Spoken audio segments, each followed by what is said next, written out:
My particular focus is carceral geography, which focuses on the geography of prisons and practices of incarceration.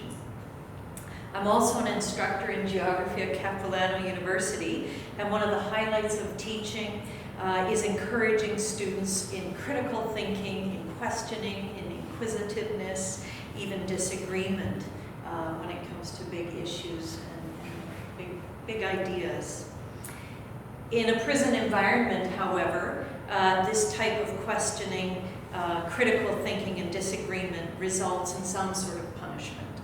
Time can be added onto your prison sentence, reports written up, your room searched. You can even be thrown into the hole or into segregation. University classes in prison are not new.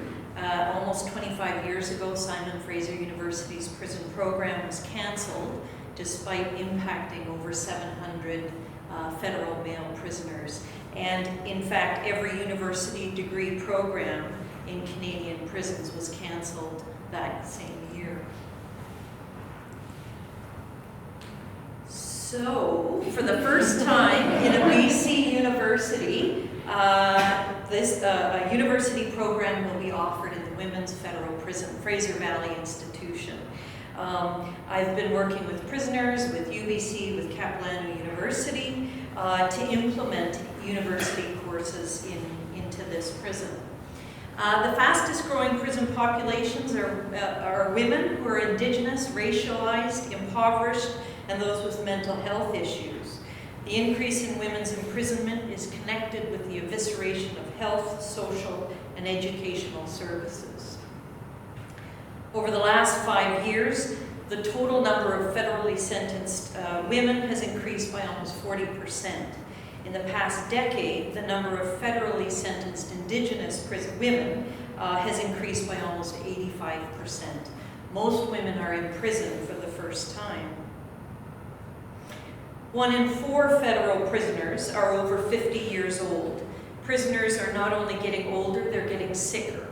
The average age at death is around 60, much younger than the Canadian average of 78 years for men and 83 years for women. So the prison education program that we're going to offer in September is called Walls to Bridges. There will be 8 university students who will join 8 prisoner students for a 13-week credit course at the women's prison. Students work together as peers, as equals, in a classroom. And those of us who were trained in the Walls to Bridges pedagogy went through a 5-day training session at a prison in Ontario. There, a group of about 18 academics from all over North America were trained by prisoners, many of whom are lifers, such as Lorraine. And as part of our training, we got to learn from a group of ex-prisoners who are so committed to prison university education that they form an educational collective, and they give presentations all over the world on Walls to Bridges. So prisoners and ex-prisoners trained us in an alternative popular education model using much of Paulo Freire's work. So rather than traditional lecturing classrooms, it was dialogue, critical thinking, deep listening that became important. The Walls to Bridges classes are mixed gender. They take place in a prison classroom. Students sit together in a large circle. There's no computers, no internet access, and depending upon the prison, prisoners are often handwriting their research papers. In one prison, they have to use golf pencils. There are many benefits to offering university classes in prisons. It reduces recidivism.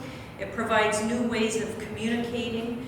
It can promote critical thinking despite or in direct challenge to the constraints of surveillance in the prison.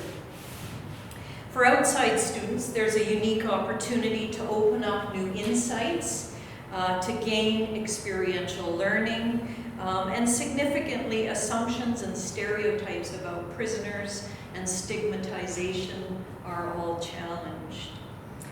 2 years ago, in a pilot project we tried at the prison, we brought in a few outside students, and one of them commented, "Whenever I leave the prison, I always feel disoriented because of all that I keep learning from the women inside the prison."